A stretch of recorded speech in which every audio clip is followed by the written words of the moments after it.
Carl and Lou here from Games, Brains and a Head-Banging Life with another episode of the Nasties. We are looking at Kill a Nun, a nunsploitation video nasty. One that's a little bit different to what you might expect in that it doesn't really touch upon criticism of the church and the aspects of that which you normally get. This is more of a thriller at times, a bit of a murder mystery, so to speak, with a twist ending as well that arguably is done quite nicely.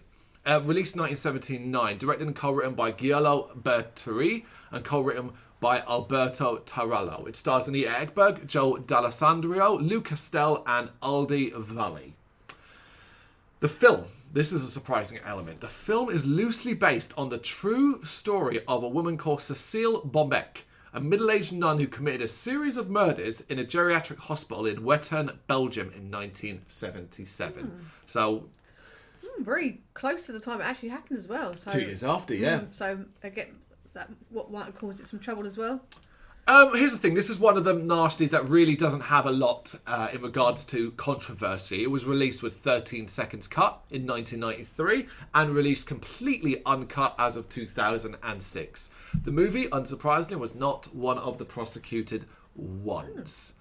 The major cast we have in it: Anita Ekberg's sister Gertrude, Joe D'Alessandro as Dr. Patrick Rowland, who's the second doctor that comes in, and Paula Mora as Sister Matteo.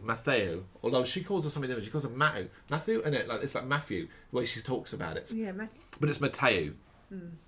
So this is set with, so basically the outline story is a nunnery helps out at a local hospital, a geriatric hospital, where a lot of elderly people have gone for end-of-life care, so to speak. It pretty much is that. No one's there for a specific reason. It seems to almost be like a home, so to speak. Some of them have got a bit more life than others, though, haven't they? So. There's a wide array of weird-looking characters. Yeah. The twins jump to mind, for example. Two elderly women who are identical. Really weird. And it's one of those as well where the nuns have more power than they should in regards to that. You know, you have well-respected doctors, but the nuns seem to get their way and stuff like that. And it opens in a very odd way as we hear a nun praying at confession. A confession. We get this very long intro where you're seeing these nuns walk into a church and they're lining up straight. Yeah, I liked it. I like the synchronization to it. Yeah, it was really cool because they do it twice. I'm not sure if it was the same scene because it did look really, really well kind of filmed. Yeah, they do it twice. So yeah, you're right. Was it the same or wasn't it not? Was it the same? But yeah, it looked really, really good. Really striking, sort of like the colour contrast. It felt quite grand. Grand is the word. And you hear this nun. You never see who this nun is talking to the priest, talking about wanting revenge and not forgiving a man and stuff like that. This massively disturbs the priest, and he kind of suggests that she is turning away from God and that he can't listen to her and whatnot. He wasn't a great priest for confession, basically. No, he's not very helpful. No, he wasn't very helpful. This is there so that we can try and think. This is there so as the movie goes on, we go, oh, well, that was obviously Sister Gertrude. Yeah. That's the entire point of it. Because Sister Gertrude is, as I said, Anita Ekberg, returning to work at this hospital, at this home, after she's basically healed from surgery, which removed a brain tumour. She had a brain tumour. She's been healing from, but it's caused her some mental problems. She suffers from an anxiety. She also strongly believes that she still has the cancer and she wants to consistently be checked out. This is a major part of her freaking out throughout the entire film, that she wants to be checked out. Everybody kind of dismisses her worries and things like that, and it's fine, we've looked you over, we know we got rid of it, but she can't quite handle that either. There's no evidence that it's come back, and even her mother superior is kind of like, look, stop worrying about it, you're fine, move on. We weren't great, obviously, in this era of understanding the difficulties that can come from such a horrendous problem. No, still don't know even anything about the brain. So back then it was quite rudimentary, and you can say you see part of the surgery, don't you, as well? So we do, kind of it was quite traumatic looking, which is understandable. And kind of to be told, oh, you're fine. It's like, well, some people don't, and after something so life threatening, it's probably happens in real life all the time. Like once it's gone, is it gone? What she needs is what wasn't available back then. Yeah. Therapy. CAT scans and therapy. To talk, to be able to allay those anxiety fears. She needs help, some medication in regards to anxiety. That's her biggest problem. And she's still working with people that are sick as well, so that can't really help. Then you obviously have the restrictions of being a nun as well. You know, it's an entire lifestyle that makes it very difficult for her. But she does have a confidant, someone who does believe her, which is Sister Matteo. She believes Gertrude's worry is legitimate, but there's a reason. Because Sister Matteo fancies what do they call that outfit? Oh God, was it the habit? The habit. She fancies the habit off Gertrude. Yeah. Yes, there is. She's a beautiful old lady. Yeah. But Sister Matteo is a lot younger. She looks up to Gertrude, but she's obviously Sister Matteo is gay. Yeah. And she's very attracted to Gertrude. And we get this quite early on as we see they sleep in the same room, and Matteo has no problem getting out of bed fully nude. Would you not say bisexual? Because she talks about interest in men as well. Okay, all right. No, that's a point. But you're talking about the ending. I would have put that down to the fact that she's trying to be manipulative. No, there's no point where there's a patient that clearly wants to. You are right, actually. Yeah. Nun fun, and she's like, looks like she's wavering. So interesting. I Yeah. thought she's like a bisexual character. No, you are correct. Yeah, I think that's a better. Yeah, makes more sense for a character. It's never really defined in that sense, and you don't get any hot lesbian action or anything like that. Nothing like that. We thought it was going to go that way. We thought it was going to go that way because you see Miss Sister Matteo in the nude. Yeah. It is full frontal. Knock yourself out if that's your jam. But she's trying to be more romantic to Gertrude more than anything else. But Gertrude's problems continue to build up, and we discover she's kind of trying to live a double life. And she leaves the hospital and she goes to the city and she dresses like a normal woman and basically has sex with men. And we do see this in a scene where she's basically super duper flirty with a guy at a bar, makes him follow her through the street, which is weird. Hilariously funny scene. Are you not going to get together? Yeah, she's just walking through this, and it goes on a while. She's walking down the street, and then like 100 yards behind, he's following slowly. She'll stop and be like coyly looking behind her, and he'll stop and all that, and it goes on for ages. They end up inside the sort of an apartment, and then they have sex up against the wall. But also part of this going into the city is so she can get drugs, because part of her problem is that she's now become addicted to drugs, addicted to morphine. That is it. It's a lot to take in at once in regards to a character, because it implies that this is just a regular thing for her, but it's the only time we're seeing it, and it's like, okay, was she doing this before her head injury? Do you know, how does this apply to the tumor in regards to that aspect, going into the city and having sex? That implies that she's struggling with being a nun. I think it's trying to make it seem that she was a nun at the beginning as well. It's another point of, oh look, she can do this at the weekends. She's trying to scam more morphine for addictions, then she's clearly capable of anything, really. So. Yeah, and it's one of those, even the sex is nothing graphic. It's one of those silly up against the walls where it's clearly just like, two planks pushing against each other. We also find out that Sister Matteo is stealing drugs for her at the hospital.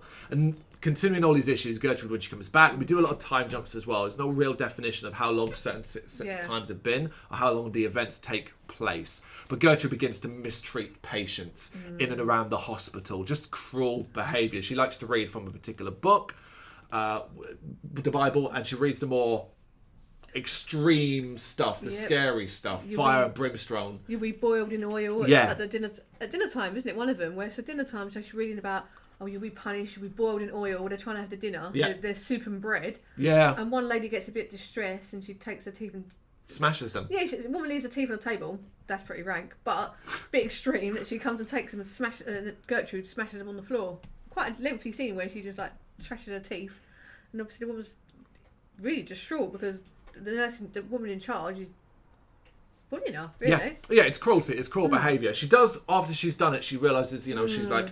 And I felt sorry. The whole point is I kind of felt sorry for Gertrude because she realised she made a mistake. She's very, very apologetic and stuff like that. And I was a bit like, I wonder how much her mental issues are obviously affecting this kind of thing. And you've got to have sympathy for that kind of character.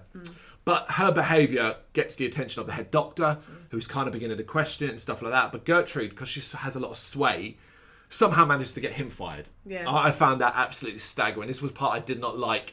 This doctor who we established has had 30 years and stuff like that. And she says, he's got very old-fashioned behaviour. And she ends up talking the overarching head of the hospital wings or the areas or the several hospitals, whatever they would call that. The administrator. And he kind of starts buying into it. But then we also find out that he's a bit corrupt himself as well, as that his son has had problems and they've been keeping it quiet so that he doesn't have the shame of his family situation. Yeah, I didn't like that element of it. No.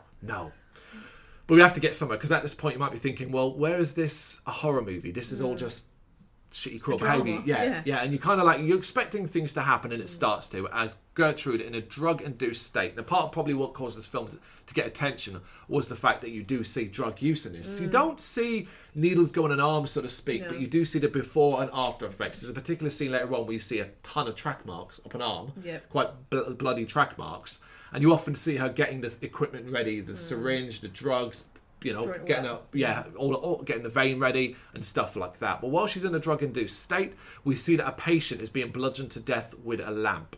And his body is then thrown out the window, so it looks like it was a suicide. A lot of people don't believe it was a suicide, particularly the other patients.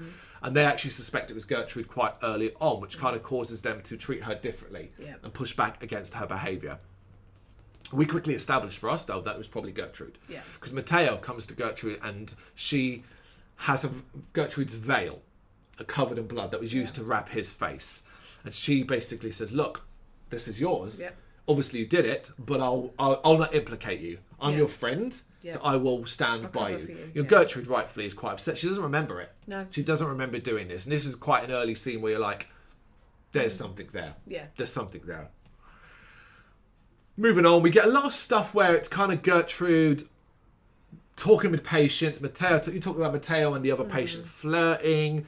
There's a lot of games outside, stuff about things. Gertrude staring off into space and things like that. But it's really when the older doctor gets fired, which is completely off screen, we then meet the new doctor, which is the young, the handsome Dr. Patrick Rowland, Joe D'Alessandro.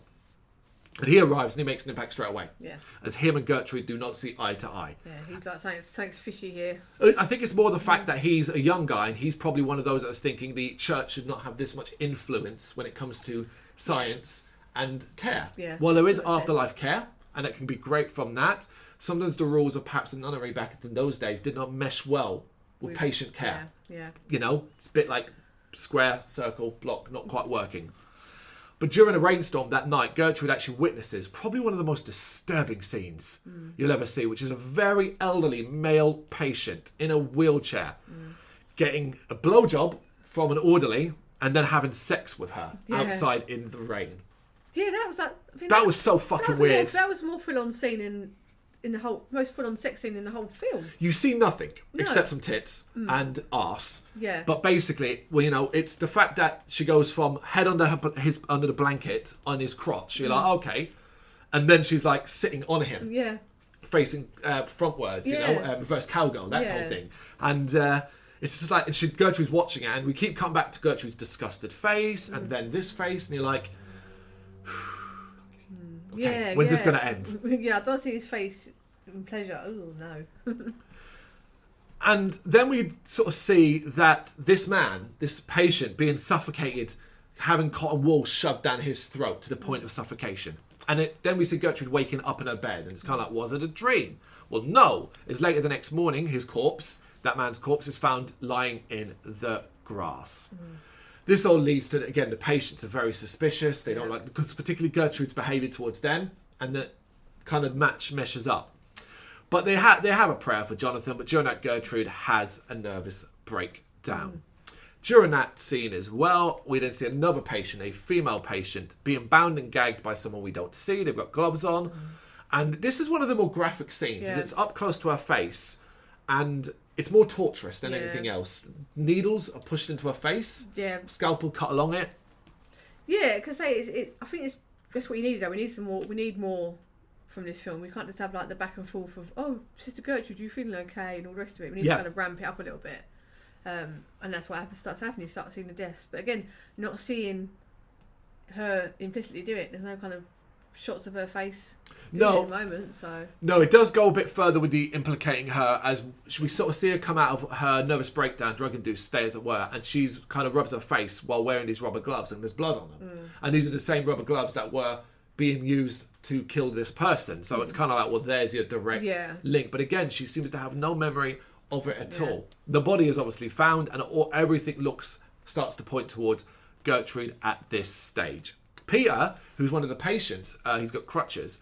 He earlier on had suggested that he knew he'd committed killings during the Game of Truth. Do you remember the Game of Truth when they're playing a game outside? And he asked Gertrude, why did you kill one of the other patients? And she's kind of like, why did you say that? Why did you say that? And stuff like that. But he refuses to answer her. Gertrude then confronts him. Ends up stealing his crutches from him and puts him in a boiler room because he won't tell her who he thinks it is. Yeah. Not helping your case, though, Gertrude. No, not trying to be sort of like nice, sympathetic character, not killed anyone. It's like, oh, because at first we thought, oh, is he? Can he walk a little bit? But he needs crutches. But it's like, no, he really does need them. Yeah, because we get a very, very long, drawn-out sequence of him pulling himself up the stairs of this boiler room, and it goes on forever. Too long. It really, really is, especially as he gets to the top and gets killed anyway. Yeah. He gets killed anyway. We then just completely cut, and Gertrude has been implicated as being the murderer. No real reason, no real, what do we call it, motive at this stage, but they're all trying to cover it up. And she's obviously brought to the Mother Superior, who's very disappointed in her. Gertrude at this point is almost catatonic in regards to her own behaviour. And she's basically sent to an isolation cell to be sedated. That's where she will stay. It's not about turning her over to the police. The police aren't really involved in this that much at all. No, do they come along? They do come along during some of the murders. There are a couple of detectives, but that's about it. There's no real investigation. It seems like the idea is, look, we're gonna deal with this in house, which is like 3 murders. Kind of the problem anyway, isn't it? Yeah, well, it is a big problem. Yeah. But we then get more detail as well. As Dr. Rowland, obviously quite furious about this, ends up discovering that Sister Matteo also was stealing drugs for Gertrude. This is a weird scene. So I didn't like this. Dr. Rowland's been built up to be a bit more level-head, a little bit more of a sensible young and up-and-coming doctor who was suspicious of Gertrude and was part of the reason why she eventually got caught, so to speak. More ethics than the previous. More ethics, more ethical, But Sister Matteo threatens suicide if he exposes her, and then she begins to seduce him. And rather than being like, no, starts to go along with it. Yeah, he seems to be happily going along with it. They clearly have sex at a certain point, and it's like, oh, great, cool. Yeah, one sort of pillar, just as bad as the rest of them, really. Absolutely. And at this point, you should have put 2 and 2 together. I think at this point as well, as the last sort of scenes we see Sister Gertrude in her isolation cell, and now I guess a bit more clear-headed because she's not using the drugs anymore. She recalls the first murder, and it was in fact Sister Matteo all along. Dun, dun, dun. It was Sister Matteo who was setting her up, which is why she was always like, every time Gertrude was in a drug-induced state, Matteo was taking advantage, killing a patient, then making it look like it was Gertrude, convincing Gertrude that she was responsible, but Gertrude not being able to remember, and obviously knowing that she was obviously out on drugs, couldn't put the 2 and 2 together at all. She took advantage of her. And Matteo's reason for killing? She suffered abuse as a child by her grandfather, who was one of the patients, the very first patient that was killed. So that is that. Why she just continued to kill, I do not know, but it seemed to be an anti-man thing, which is weird because she ended up killing a later woman. Yeah. Yeah, so that doesn't even make any sense. It's very, very hard to put the 2 and 2 together. And the last scene is we cut to the woman who was at confession, finishing her confession, and we see that with Sister Matteo. I like the twist. It just unfortunately creates more questions than it answers, which is not necessarily a good thing. Yeah, and I feel like I could have cut other scenes to expand on that further. There's certain scenes, like there are far too many scenes of like just general day-to-day hospital life, and I'm like, you could have had more of the horror side and less of the chit-chat, everyday chit-chat. Yeah, you're looking for a lot of horror on this. There's quite light on it. There's nothing spectacular in regards to murder, death, blood, guts, or gore, or anything like that. Even the sexual side of thing isn't anything to offend or be like, wow, I can't believe they did that. Yeah. This is one of the tamer offerings, but however, it is one of the better told stories with some good acting and characters that stand out. I think the combination of Sister Gertrude and Sister Matteo were very, very memorable. I think considering the number of patients that were there, it became quite easy to remember who was who and what their role in this story was. The same with the main doctors, both of them, the original one and Dr. Rowland that would come later on. And I feel that they gave the patients different sort of elements. So Peter had the crutches. There was another guy with like a flat cap. There was the twins. So like they gave a prop almost that made them sort of... Yeah, this was though, this is what they are, this is what they do. Yeah. Yeah, so they think they did quite well there with that. Yeah, where it lacks is coherence in the finale, but also pacing. as there are moments where you're like, kind of need to get to do something here. You've kind of focused on this living in life and this games and this thing and stuff like that. There was a lot of dubbing that's a bit hit and miss, particularly with the elderly patients as well, and how they sound and react and certain things like that. The dinner table scene, as you're talking about earlier on, with the smashing of the teeth, really stands out, where it's just like no one's mouths are opening it, they're apparently going no, and stuff like that. The sexual side of things, it's sometimes just more uncomfortable than anything else. More uncomfortable. There's nothing particularly